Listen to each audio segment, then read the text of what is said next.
नमस्कार दोस्तों, स्वागत है आप सभी का इंडिया विमेंस और इसके साथ ही ऑस्ट्रेलिया विमेंस के बीच शुरू हो गई 3 मुकाबलों की T20 श्रृंखला के दूसरे T20 मुकाबले में। क्योंकि इस सीरीज का एक मुकाबला खेला जा चुका है, इंडिया विमेंस की टीम ने उस मुकाबले को भाई साहब जीत लिया था। इंडिया विमेंस की टीम इस सीरीज में 1-0 से आगे है। तो इस मुकाबले में ऑस्ट्रेलिया विमेंस की टीम चाहेगी कि इस मुकाबले में कमबैक करके सीरीज को 1-1 की लेवल पर लाया जाए, तो वही इंडियन टीम चाहेगी कि इस मुकाबले को जीत करके 2-0 से सीरीज में अजय बढ़त हासिल कर ली जाए और सीरीज अपने नाम कर लिया जाए। तो दोनों टीमें इस मुकाबले में बेहतरीन प्रदर्शन करने की उम्मीद से उतरने वाली हैं। तो कौन से वो 11 खिलाड़ी होंगे जिनको हमको अपनी फैंटेसी टीम में लेना है और वो हमको अच्छे खासे पॉइंट देने वाले हैं। तो अगर आप भी जानना चाहते हो तो सिर्फ 20 से 22 मिनट का वीडियो होगा, इसको पूरा वॉच कर लीजिए। उसके के बाद दोस्तों आपकी जो फैंटेसी टीम बनेगी उससे आप किसी को भी हरा सकते हो।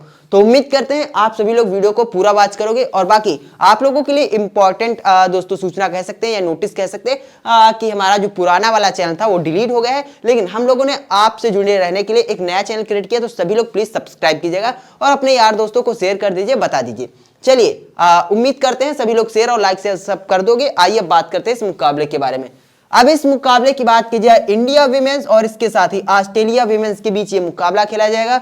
सेकंड T20 मुकाबला होने वाला है, यानी कि इस सीरीज का ये दूसरा T20 मुकाबला होने वाला है। कब खेला जाएगा? 7 जनवरी को इंडियन टाइम के अकॉर्डिंग शाम के 7 बजे से इस मुकाबले की शुरुआत होने वाली है। यानी कि जो इस मुकाबले के लिए काउंटडाउन शुरू हो जाएगा, वो काउंटडाउन कहां शुरू होता है? टेलीग्राम पर अपने शुरू होता है। लिंक आपको वीडियो के नीचे डिस्क्रिप्शन में मिल जाएगा, जो कि 6:30 बजे से आपको टॉस वगैरह की सारी अपडेट मैं देता रहता हूं टेलीग्राम पर। तो जो लोग टेलीग्राम से नहीं जुड़े हैं, जुड़ जाए। लिंक आपको डिस्क्रिप्शन में, इसके साथ ही कमेंट बॉक्स में पिन किया हुआ मिल जाएगा। इसके अलावा आगे बढ़ते हैं और बात करते हैं वेन्यू के बारे में। मुकाबला कहां खेला जाएगा? Doctor DY Patil sport academy, यानी कि यहां पर नवी मुंबई में जो ग्राउंड पड़ता है DY पाटिल में यह मुकाबला खेला जाएगा, जहां पर इस सीरीज का पहला मुकाबला खेला गया था और इंडियन वुमेन्स की टीम ने उस मुकाबले में जीत अर्जित की थी।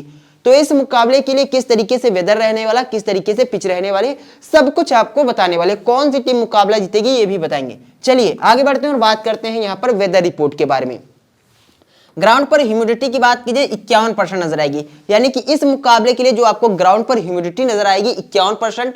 वहीं रैन की बात की जाए दोस्तों, यहां पर रैन आपको 0% नजर आएगी। इसके साथ ही टेम्परेचर्स की बात की जाए, टेम्परेचर्स आपको ये 26 डिग्री सेल्सियस इधर का नजर आएगा। बाकी ये जो टेम्परेचर ये शाम के समय का है। और वहीं दिन में जो टेम्परेचर की बात की जाए, लगभग यहाँ पर 28 से दोस्तों 30 और 32 के आसपास यहाँ पर नजर आएगा। जैसे जैसे 6 बजे से ये जो टेम्परेचर आपको दिखाया जा रहा है, ये शाम के 6 बजे का, उससे पहले थोड़ा टेम्परेचर ज्यादा रहेगा और ह्यूमिडिटी वहां उससे पहले कम रहेगी। बाकी ये मैच टाइम है, तो ऑल ओवर गुड वेदर यहाँ पर कह सकते हैं, बिना किसी इंटरप्शन और बिना किसी रुकावट के हम लोगों को मुकाबला देखने को मिलने वाला है। आगे बढ़ते हैं और अब बात करते हैं दोस्तों पिच रिपोर्ट के बारे में। अब ये दोस्तों ये है दोस्तों Navi Mumbai batting friendly picket है। लास्ट मुकाबले में बहुत से लोग कहेंगे कि भाई साहब ऑस्ट्रेलिया विमेंस की टीम संघर्ष करती हुई नजर आई थी, बैटिंग फ्रेंडली विकेट नहीं। लेकिन मैं फिर से कह रहा हूं बैटिंग फ्रेंडली ही विकेट है। अब वो अलग बात, ऑस्ट्रेलिया की टीम सवर नहीं पाई और पिच से अपने आप को पूरी तरीके से रूबरू नहीं करा सकी। इंडियन विमेंस की टीम ने इसी पिच पर सेकेंड इनिंग में बैटिंग करते हुए कमाल का प्रदर्शन कर दिया था।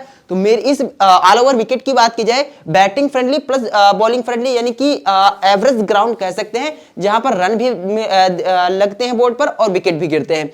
गेंदबाज प्लस बल्लेबाजों को यहां पर मदद मिलने वाली है। अब शुरुआत में पेसर्स को मदद मिलेगी, सेकंड इनिंग में स्पिनर्स को मदद मिलेगी और शुरुआत में जो बल्लेबाज अटैकिंग क्रिकेट खेलने का प्रयास करेंगे, अगर धैर्य नहीं रखेंगे तो वो अपना विकेट देकर के जाने वाले हैं। बाकी इन दोनों टीमों की बात की जाए भाई साहब, इस मुकाबले के लिए बाउंड्री डायमेंशन ये आपकी स्क्रीन पर है, आप इसका स्क्रीनशॉट लेकर के आप अपनी स्क्रीन रख सकते हैं। स्ट्रेट बाउंड्री 70 मीटर की है और लेग साइड की बाउंड्री दाएं हाथ के बल्लेबाज के लिए 63 मीटर की, ऑफ साइड की बाउंड्री 56 मीटर की इस मुकाबले में रहने वाली है। बाकी ऑल ओवर यहाँ पर बस सामने स्ट्रेट की बाउंड्री 70 मीटर की है, सबसे बड़ी।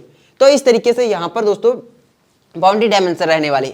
इसके साथ ही जो यहाँ पर लास्ट के 10 मुकाबले खेले गए हैं उसमें विकेट्स की वो बात की जाए, total wicket last 10 matches last 10 match में दोस्तों जो विकेट गिरे हैं 89 विकेट गिरे हैं। 61 विकेट पेसर्स को, 37 विकेट स्पिनर्स को मिले हैं। तो अकॉर्डिंग टू स्पिन पेसर्स को यहाँ पर थोड़ा ज्यादा विकेट मिले हैं। इस मुकाबले में भी पेसर्स ही अच्छे खासे विकेट चटकाने वाले हैं। बाकी टॉस कितना महत्वपूर्ण होगा वो जान लेते हैं। अगर बैटिंग फर्स्ट करते हैं तो ऑस्ट्रेलिया और इसके साथ इंडिया विमेंस की बात की जाए, ऑस्ट्रेलिया ने पहले बैटिंग करते हुए 13 मुकाबलों में जीत दर्ज की है, जबकि इंडियन टीम ने पहले बैटिंग करते हुए सिर्फ 2 मुकाबलों में जीत दर्ज की है। ऑल ओवर देखा जाए तो इंडियन टीम फिर से चाहेगी, अगर टॉस जीतेंगे तो पहले गेंदबाजी करना चाहेंगे। वहीं दोस्तों सेकंड बैट की बात की जाए, ऑस्ट्रेलिया की टीम ने 10 मुकाबलों में जीत अर्जित की है और इंडियन टीम ने यहाँ पर 5 मुकाबलों में जीत अर्जित की है। ऑल ओवर इंडियन टीम हमेशा ही चाहेगी कि टॉस जीत करके पहले बॉलिंग कर लिया जाए, उसके बाद भाई साहब यहाँ पर चेस किया जाए, और चेस करना मेरे हिसाब से इस ग्राउंड पर इजी हो सकता है। बाकी एवरेज इनिंग स्कोर दोनों टीमों का देख सकते हो, आपकी स्क्रीन पर है। तो ऑल ओवर यहाँ की इस तरीके से पिच रहने वाली है। उम्मीद करते हैं पिच से रिलेटेड आपके सारे डाउट क्लियर हो गए होंगे, और फिर भी अगर आपके कोई डाउट है तो आप कमेंट बॉक्स में कमेंट जरूर कर सकते हैं। आगे बढ़ते हैं और अब बात करते हैं यहाँ पर दोस्तों हेड टू हेड के बारे में, कि आखिरकार इन दोनों टीमों के बीच हेड टू हेड के कितने मुकाबले खेले गए, कौन सी टीम रिसेंट फॉर्म में भारी है, किस पर भारी, सबके बारे में यहाँ विस्तार से आपको देंगे जानकारी। तो हेड टू हेड की बात की जाए, टोटल मैचेस की बात कर रहे हैं, 30 मुकाबले खेले गए हैं। बाकी 30 मुकाबले तो जो खेले गए उनका रिजल्ट आया है। बाकी टोटल की बात की जाए 32 मुकाबले खेले गए हैं, जिसमें से एक मुकाबला भाई साहब बारिश के चलते हो नहीं सका, और एक मुकाबले स्टार्ट ही नहीं हुआ, एक मुकाबला रिजल्ट ही नहीं आ सका, और एक मुकाबला बारिश के चलते यहाँ पर रद्द कर दिया गया था, जो कि यहाँ के रिकॉर्ड दिखाते हैं। जिसमें से जो 30 प्योर मुकाबले खेले गए जिनके रिजल्ट आए हैं, उसमें से 30 में से 7 मुकाबलों में इंडियन टीम को जीत मिली है। बाकी 23 मुकाबलों में ऑस्ट्रेलिया विमेंस की टीम ने जीत अर्जित किया। ऑल ओवर यहां पर देखा जाए ऑस्ट्रेलियन टीम का वर्चस्व कायम है, लेकिन टीम इंडिया भैया फॉर्म में लौट चुके हैं, नए साल में नए तरीके से कर चुके हैं आगाज। फिर इंडिया विमेंस की टीम हो या फिर मेंस की टीम हो, दोनों टीमों ने गजब का भैया आगाज किया है। इसने अभी ऑस्ट्रेलिया को हराया है, और हमारी मेंस टीम की बात की जाए, पुरुष टीम की बात की जाए तो भाई साहब उसने साउथ अफ्रीका को हराया। कहां हराया? केप टाउन में हराया, जहां पर कोई भी एशियाई टीम भाई साहब वहां पर साउथ अफ्रीका को हराने में कामयाब नहीं रही। चलिए बाकी इस मुकाबले की बात करते हैं, तो यहां पर हेड टू हेड में ऑस्ट्रेलियन टीम का पलड़ा भारी है। रिसेंट फॉर्म की बात कीजिए, team India back to back 2 मुकाबलों में जीत करके आ रही है। वहीं ऑस्ट्रेलिया की बात की जाए, लास्ट मुकाबला ये हार करके आ रहा है। ऑल ओवर देखा जाए तो 5 में से 3 मुकाबले इंडियन टीम जीत करके आ रही है अपने रिसेंट के, और इनकी बात की जाए 5 में से 2 मुकाबले में जीत करके आ रहे हैं। तो इंडियन टीम के पास विनिंग का मोमेंटम है, और तो जरूर चाहेगी कि इसे इस मुकाबले में भी बना कर रखा जाए। हालांकि इस मुकाबले में आप वन साइडेड प्रेडिक्शन नहीं कर सकते कि इंडियन वुमेन्स की टीम जीतने वाली है। हालांकि मेरा एक बार फिर से मत यही है कि इंडियन टीम जीतेगी, लेकिन ऑस्ट्रेलियन टीम बहुत टक्कर देने वाली है। मोस्ट लाइकली बड़ा रोमांचक मुकाबला हम लोगों को देखने के मिलने वाला है। बाकी इस मुकाबले को लेकर के फाइनल प्रेडिक्शंस क्या होगी मैं आपको टेलीग्राम पर बता दूंगा। आगे बढ़ते हैं, लेकिन उससे पहले आप लोगों के लिए इतना हम कर रहे हैं तो फटाक से एक बार वीडियो को लाइक कर दीजिए, चैनल को सब्सक्राइब कर लीजिए, और इस मुकाबले की फाइनल फैंटेसी टीम्स और सारी अपडेट सबसे पहले पाने के लिए आप हमारे टेलीग्राम से जुड़ जाए। अब टेलीग्राम से कैसे जुड़ना आपको मैं एक्सप्लेन करके बताता हूं। टेलीग्राम से जुड़ने के लिए आप जहां पर वीडियो देख रहे होगे, यहां पर मोर का बटन नजर आएगा, लिखा हुआ नजर आएगा, यहां पर क्लिक करोगे, और यहां पर जैसे क्लिक करोगे इस तरीके का इंटरफेस ओपन होगा। हालांकि न्यू चैनल है तो शायद यहां पर लिंक एक्सेप्ट ना हो, तो उस कंडीशन में मैं आपको यहां पर कमेंट बॉक्स में अपने टेलीग्राम का लिंक दे दूंगा। जैसे ही आप क्लिक करोगे दोस्तों भाई साहब यहां इसी पर आपको लिंक मिल जाएगा। लिंक पर टैप करोगे इस तरीके का इंटरफेस ओपन होगा, यहां पर आपको ज्वाइन करने का ऑप्शन मिल जाएगा। इस पर क्लिक करना, आप हमारे टेलीग्राम के परमानेंट मेंबर बन जाओगे। बाकी टेलीग्राम पर भी जाकर के सर्च कर सकते हो शुभम एनालिसिस, बिना स्पेस किए हुए, ये मीनिंग रखना, वरना आप फेक टेलीग्राम से भी जुड़ सकते हो। तो अगर आप जुड़ना तो बिल्कुल सही टेलीग्राम से जुड़ना, और हमारे टेलीग्राम पर सब कुछ आपको फ्री में प्रोवाइड किया जाता है। तो उम्मीद करते हैं सभी लोग टेलीग्राम से जुड़ जाओगे, और जो लोग नहीं जुड़े वो जुड़ जाएंगे। आगे बढ़ते हैं और अब बात करते हैं प्लेइंग 11 के बारे में। इंडियन वुमेन्स की बात की जाए, ये मोस्ट लाइकली इंडियन टीम की यही प्लेइंग 11 होने वाली। इस टीम की बात की जाए, शेफाली वर्मा के साथ स्मृति मंधाना पारी का आगाज करेंगे। 3 नंबर पर हरमन, 4 नंबर पर जेमिमा, 5 नंबर पर यहाँ पर भैया यहाँ पर दीप्ति शर्मा आपको नजर आएंगी। 6 पर ऋचा घोष, अमनजोत कौर, वास्त्रेकर, श्रेंका पाटिल, रेणुका सिंह ठाकुर, और यहाँ पर साधु आपको खेलती हुई नजर आएंगी। तो ये मोस्ट लाइकली इंडियन टीम की प्लेइंग 11 होने वाली है इस मुकाबले के लिए। आगे बढ़ते हैं और अब बात करते हैं खिलाड़ियों के ऑल ओवर एनालिसिस के बारे में। तो यहां पर पहले बात करेंगे ऑल ओवर के बारे में, इसके बाद आगे बढ़ेंगे और वेन्यू और हेड टू हेड के बारे में बात करेंगे। तो फटाफट ऑल ओवर के बारे में देख लेते हैं। यहां पर हम ज्यादा recent form, head to head, इस पर ज्यादा डिस्कशन नहीं करेंगे। हम यहां पर बात करेंगे तो फटाफट खिलाड़ियों के बारे में बात करेंगे, किसको लेना, क्यों लेना, उसके बारे में बात करते हैं। यहाँ पर वर्मा की बात की जाए 66 मुकाबले खेल चुके हैं और इसके वर्मा किस कंडीशन में इंपॉर्टेंट होंगे, ये अगर ये भाई साहब सेकंड बैट करते हैं तो उस कंडीशन में इंपॉर्टेंट कर सकते हो, क्योंकि फर्स्ट बैट में भाई साहब अगर इंडियन टीम करती है तो ये अटैकिंग क्रिकेट खेलने का प्रयास करेंगे और पिच भैया पेसर्स को मत मिलेगी तो वहां पर ये अपना विकेट जल्दी फेंक सकती हैं। तो सेकंड बैट में बैक कर लेना, फर्स्ट बैट में इनको ड्रॉप करके चलना है। इसके अलावा दोस्तों आगे बढ़ते हैं और बात करते हैं यहाँ पर एक और खिलाड़ी के बारे में, स्मृति मानधाना के बारे में। दोनों कंडीशन में के लिए मस्ट विन पैक हैं तो खिलाड़ी को बैक कर सकते, 27 की एवरेज से खेलते हैं। लास्ट मुकाबले में ये 54 और 64 रनों की पारी खेल करके आ रहे हैं। हरमनप्रीत कौर की बात की जाए, अच्छा खासा प्रदर्शन है नहीं, लगातार दोस्तों यहाँ पर फ्लॉप हो रही और गेंदबाजी भी नहीं कर रही। तो ट्रम्प खिलाड़ी है लेकिन ड्रॉप करना चाहते हो तो ड्रॉप कर सकते हो। इसके अलावा रॉड्रिक्स की बात की जाए, यहाँ पर 30 की एवरेज से ऑल ओवर में बल्लेबाजी करते हैं और यहाँ पर भी इनका रिसेंट वगैरह ठीक रही। सेकंड इनिंग में बैक कर लेना, फर्स्ट इनिंग में ड्रॉप कर देना। दीप्ति शर्मा की बात की जाए, इंपॉर्टेंट खिलाड़ी, इस मुकाबले के लिए होने वाली स्टार इनको इनके ऊपर बना लीजिए। गेंदबाजी प्लस बल्लेबाजी करते हैं, हाल फिलहाल में बल्लेबाजी करने का नंबर नहीं आया, या तो टीम जीत गई है या तो ओवर समाप्त हो गए हैं, तो इंपॉर्टेंट खिलाड़ी हैं। ऋचा घोष की बात की जाए, विकेट कीपर ऑप्शन से इधर नजर आएंगी, तो अगर उधर से हेली और बेथ मोनी को आप ड्रॉप करोगे तो उस कंडीशन में ऋचा घोष को ले लोगे। हालांकि मैं रिकमेंड नहीं करूंगा कि आप ऋचा के साथ जाइए, रिसेंट फॉर्म उतना ठीक ठाक है नहीं, तो इस खिलाड़ी को यहां पर ड्रॉप कर सकते हो। आगे बढ़ते हैं और बात करते हैं एक और खिलाड़ी के बारे में। नाम यहाँ पर अमनजोत कौर का है। अब कौर की बात की जाए, एज ऑलराउंडर सेक्शन में नजर आएंगे तो मेरे को उतना इफेक्टिव नजर नहीं आ रही, तो मैं कुल मिलाकर के इस खिलाड़ी को ड्रॉप ही करूंगा। उसका प्रॉपर रीजन भी आपको आगे बताने वाले हैं, तो हालांकि मैं ड्रॉप करूंगा। बाकी वास्त्रेकर की बात की जाए, पूजा वास्त्रेकर मेरे हिसाब से इस मुकाबले के लिए पंट प्लेयर हो सकती हैं, पंट या ट्रम्प कह सकते हैं। इस मुकाबले में गेंदबाजी से मेरे हिसाब से 2 विकेट इजीली चटकाने वाले, तो अगर आप लेना चाहते हो ले सकते हो। बाकी जीएल के लिए ट्रम्प खिलाड़ी है तो बैक कर लीजिएगा। श्रेंका पाटिल की बात की जाए, मस्ट विन प्लेयर है, लास्ट मुकाबले में भी हम लोग बैक करके आए थे, 2 विकेट चटकाई थी और सेकंड बॉल करती तो 101% लेकर के चलना है और फर्स्ट बॉल में अगर ड्रॉप करना चाहते हो तो ड्रॉप कर सकते हो। बाकी ठाकुर की बात की जाए, ठाकुर यहां पर दोस्तों बॉल फर्स्ट में बैक कर लेना, बॉल सेकंड में इनको ड्रॉप करना। बॉल फर्स्ट और बॉल सेकंड में यहां पर साधु को बैक करना चाहते हो तो बैक कर सकते हो। लास्ट मुकाबले में 4 विकेट चटकाए थे। बहुत से लोग इनको कैप्टन वाइस कैप्टन बनाएंगे, अगर आप टीम में बैक करना तो सिर्फ बैक ही करना, कैप्टन वाइस कैप्टन मत ट्राई करना। तो ये तो हुआ दोस्तों यहां पर ऑल ओवर स्टैट्स। आगे बढ़ते हैं और बात करते हैं वेन्यू और इसके साथ ही हेड टू हेड परफॉर्मेंस के बारे में। वास्तविक शेफाली वर्मा की बात की जाए, 24 की एवरेज से हेड टू हेड में खेलते हैं और वेन्यू पर 41 की एवरेज से खेलते हैं, तो सेकंड बैट में मस्ट विन है। इसके अलावा मंधना की बात की जाए, यहाँ पर 32 की एवरेज से, यहाँ पर 34, मतलब कि इक्वल प्रदर्शन से खेलते हैं, इसीलिए मैं कह रहा था इस खिलाड़ी को बैक कर सकते हो। हरमनप्रीत कौर की बात की जाए 29 की एवरेज से और यहाँ पर भी कुछ ठीक ठाक है नहीं, तो इस खिलाड़ी को ड्रॉप ही करके चलना है।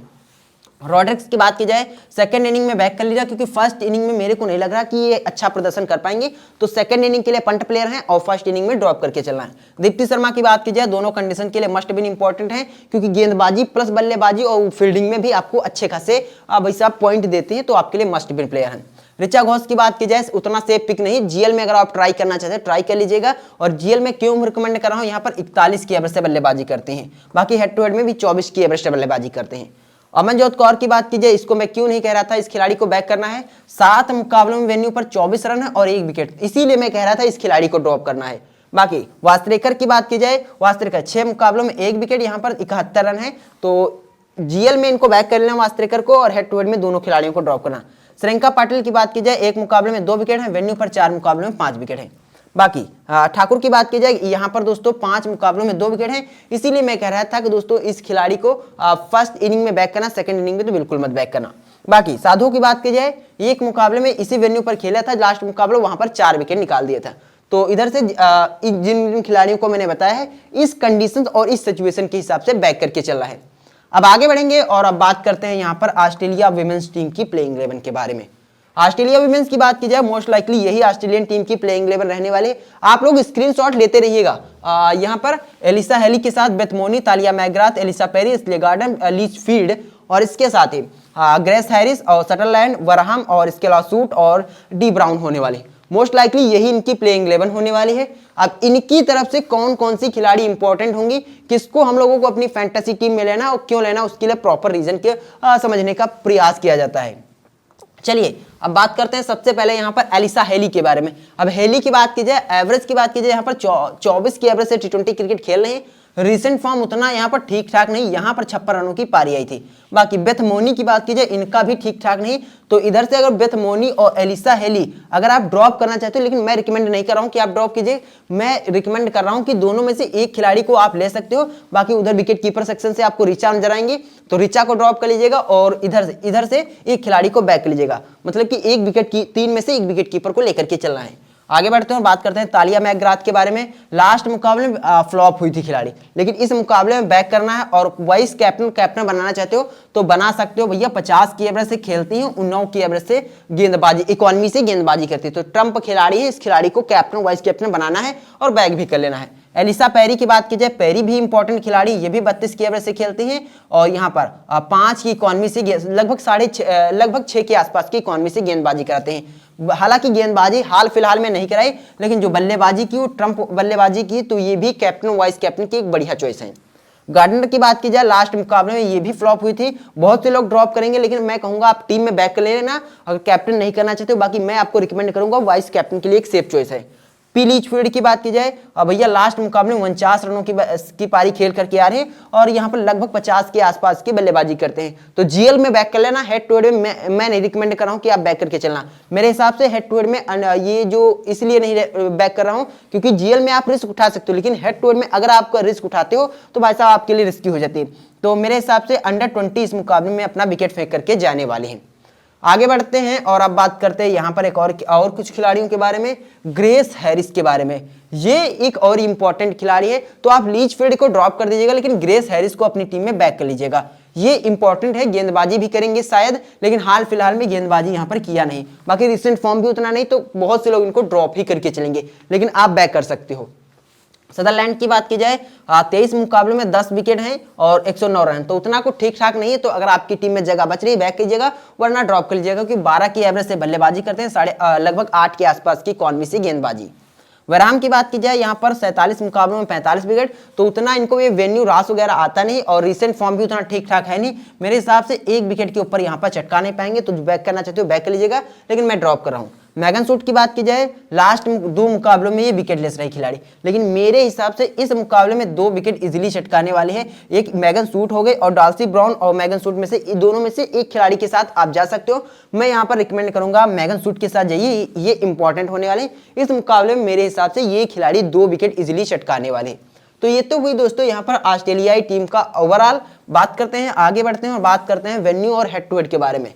वेन्यू हेड टू हेड की बात की जाए, हेली की बात की जाए, ये भाई साहब 18 की एवरेज से बल्लेबाजी करते हैं हेड टू हेड में, वेन्यू पर 17 की एवरेज से करते हैं। बाकी मोनी की बात की जाए 50, और यहाँ पर ऑल ओवर में यहाँ पर वेन्यू पर 92 की एवरेज से बल्लेबाजी करते हैं। इसीलिए मैं कह रहा था दोनों में से एक को लेना, और किसको लेना। अब भाई साहब मैं इस खिलाड़ी को बैक करूंगा, तो विकेट कीपर सेक्शन से ना हमारे पास रिचा होंगी, ना पर एलिसा हेली होंगी, बेथ मोनी मेरे को सेफ ऑप्शन नजर आ रही है। इस खिलाड़ी को बैक करके चलना है। तालिया मैकग्राथ की बात की जाए, यहाँ पर हेड टू हेड में 41 की एवरेज से है और वेन्यू पर 49 की एवरेज से बल्लेबाजी करती। मैं पहले बता रहा था भले फ्लॉप होकर के आए, लेकिन ट्रम्प खिलाड़ी है, बैक कर लेना। पेरी की बात की जाए, ये भी भाई साहब 31 और यहाँ पर 47 की एवरेज से। इसीलिए मैं पहले ही बता देता हूँ क्यों बैक करना, क्योंकि सारे एनालिसिस मेरे रिकॉर्ड पढ़े हुए थे। इसके साथ ही इधर गार्डनर की बात की जाए 28 की एवरेज से, और ये भाई साहब इधर लगभग 5 की एवरेज से बल्लेबाजी की है, उतना कुछ इफेक्टिव नहीं, तो लेकिन बैक करके चलना है। लीचफील्ड की बात की जाए 30 की एवरेज से बल्लेबाजी की है और यहाँ पर 49 की एवरेज से बल्लेबाजी की। जीएल के लिए इंपॉर्टेंट है भाई साहब, जीएल के लिए इंपॉर्टेंट है, हेड टू हेड में मत लीजिएगा, मैं रिकमेंड नहीं करूंगा। बाकी अगर सिचुएशन बनती है तो फाइनल टीम में बैक कर लूंगा, वो आपको टेलीग्राम पर मिलेगी। हैरिस की बात की जाए, एज अ बल्लेबाज खेल रही, तो अगर आप ड्रॉप करना चाहते हो ड्रॉप कर सकते हो, अगर इंक्लूड करना चाहते हो इंक्लूड कर लीजिएगा। हालांकि एज अ बल्लेबाज अगर खेलेंगे तो मैं ड्रॉप ही करके चलूंगा। सदरलैंड की बात की जाए, 10 मुकाबलों में 6 विकेट हैं और इधर 5 मुकाबलों में 3 विकेट हैं, तो उतना इफेक्टिव नजर नहीं आ रही, तो ड्रॉप कर सकते हो। वेरहाम की बात की जाए, 5 मुकाबलों में 4 विकेट हैं और यहाँ पर, और इसके साथ इधर भाई साहब 3 मुकाबलों में 2 विकेट हैं इनके। तो अगर सदरलैंड और वेरहाम में से एक खिलाड़ी के साथ जाना चाहते हो तो एक के साथ जाइएगा। बाकी मैं रिकमेंड कर रहा हूं अगर दोनों को ड्रॉप करना चाहते हो तो ड्रॉप कर सकते हो। बाकी मैगन सूट और यहाँ पर डी ब्राउन में से एक खिलाड़ी के साथ जाइएगा। मैं रिकमेंड करूंगा यहाँ पर मैगन सूट आपके लिए इंपॉर्टेंट हो सकती है डी ब्राउन की अपेक्षा, तो मैगन सूट यहाँ पर इंपॉर्टेंट होने वाली है। तो ये तो हुई दोस्तों ऑस्ट्रेलिया और इंडिया विमेंस के खिलाड़ियों की प्ले एनालिसिस। आगे बढ़ते हैं और अब बात करते हैं इन आंकड़ों को देख करके जो फैंटेसी टीम बनाया है उस टीम के बारे में कि आखिरकार उस टीम में हम लोगों ने किन किन खिलाड़ियों का चयन किया है। उस टीम की वो बात करेंगे, लेकिन उससे पहले वीडियो को लाइक कर दीजिएगा सभी लोग। तो फैंटेसी टीम की बात की जाए, विकेट कीपर सेगमेंट से हमने बेथ मोनी का चयन किया है। बैटिंग डिपार्टमेंट की बात की जाए, एलिसा पेरी, मंधना और लीचफील्ड का चयन किया है। लीचफील्ड को हम सेकंड बैट में भाई साहब बैक करेंगे। फर्स्ट बैट में इनकी जगह पर भाई साहब माफ कीजिएगा, इनको फर्स्ट बैट में बैक करना और सेकंड बैच में इनकी जगह पर अगर इंडियन टीम को सेकंड बैट करती है तो भाई साहब इनको ड्रॉप करके भाई साहब फिर सैफाली वर्मा के साथ जा सकते हो। बाकी हरमन भी सेकंड बैट के लिए इंपॉर्टेंट है, फर्स्ट बैट में दोनों को ड्रॉप कर देना। बाकी ऑलराउंडर डिपार्टमेंट की बात की जाए, Tahlia McGrath, Ashleigh Gardner, Deepti Sharma और सदरलैंड हमारे यहाँ पर ऑलराउंडर सेगमेंट में होने वाली। बॉलिंग डिपार्टमेंट की बात की जाए तो रेणुका सिंह ठाकुर, मैगन सूट और इसके अलावा श्रेयंका पाटिल हमारी टीम में होने वाले हैं। इसमें कैप्टन की बात की जाए, मैंने दीप्ति को बनाया, वाइस कैप्टन एलिसा पेरी को बनाया। अदर कैप्टन वाइस कैप्टन की बात की जाए तो यहाँ पर तालिया मैकग्राथ और एसले गार्डन आपको सेफ ऑप्शन नजर आएंगे। तो ये तो हुई मेरी फैंटेसी टीम। ये इन 11 खिलाड़ियों का मैंने चयन किया है। ये फाइनल टीम नहीं, फाइनल टीम आपको टॉस के बाद टेलीग्राम पर मिलेगी, लिंक आपको वीडियो के नीचे डिस्क्रिप्शन में मिल जाएगा। आशा करते हैं वीडियो में दी गई जानकारी पसंद आई। पसंद है वीडियो को लाइक करें, चैनल को सब्सक्राइब करें।